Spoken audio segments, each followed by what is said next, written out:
tonight we are photographing the Heart Nebula. My name is Corey and you're watching Astronomy.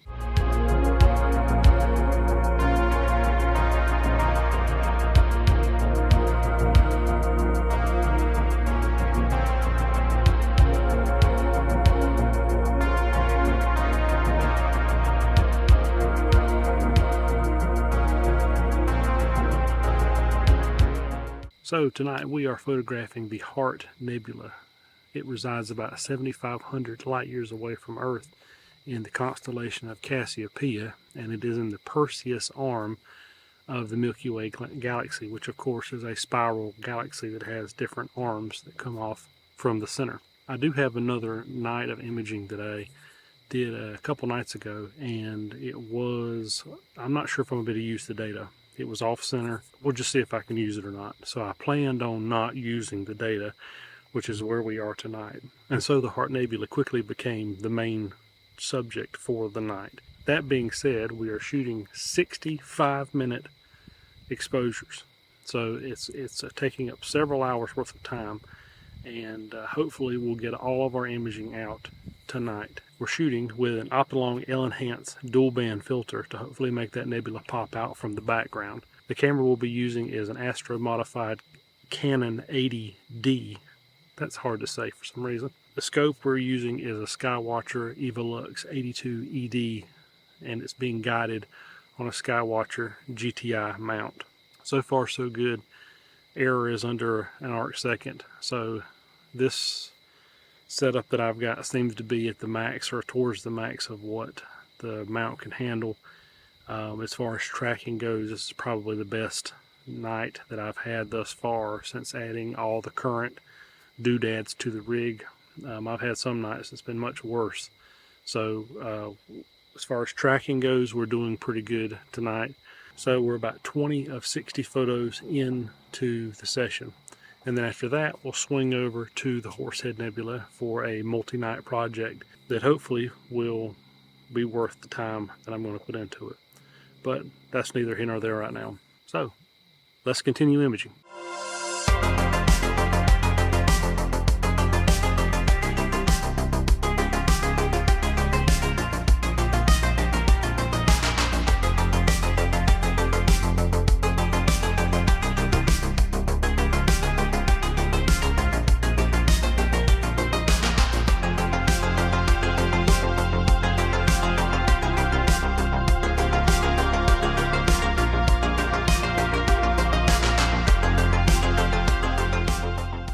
I'm about to go back inside, but one of the things I often find that I do when I come out here is I end up getting kind of lost staring at the stars. That's what I just did here. I meant to go back inside, and I got looking up, and you know, just got to thinking. And when I get to thinking, which can be dangerous, as I get to looking at the stars, and I wonder how many of those stars have, you know, planets or a solar system around them, which we know is probably most. And then after that, I wonder, you know, how many of those stars have planets that can support life around them. And then out of those, how many of those stars have planets that can support life, that potentially have life right now? And out of those, how many of those stars have planets that can support life right now that is sentient? And out of those, how many stars have planets that can support life right now that have sentient life, that are potentially looking back at me? And not me as in me, but me as in us. It's a question that will probably not be answered, or, you know, most likely not be answered in my lifetime. You hope, and you know, you see every day with we're learning new techniques to image far off solar systems. You know, JWST just in the past couple weeks has discovered that there's, you know, carbon on Europa, I think it was, and the evidence of binary planetary, rogue binary planets, or binary rogue planets in the Orion Nebula, and evidence of planetary collisions. It's certainly possible we'll find it. But even in that, we're looking for life like our own, as best we understand that life can exist. And to me, that's one of the great, instances of hubris of I don't know if it's humanity or what, is that we're looking for the life that we know, which is completely understandable. When you hear people make pronouncements of what is and isn't possible, well, it's things that are and aren't possible based on our current understanding of the universe. And sure, that means it much more likely, but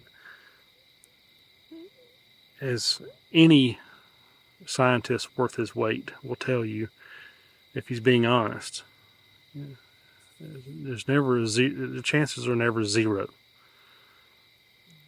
And when the chances are never zero, there's a chance. And if it's not in our local group of stars here inside the Milky Way, then perhaps the Milky Way.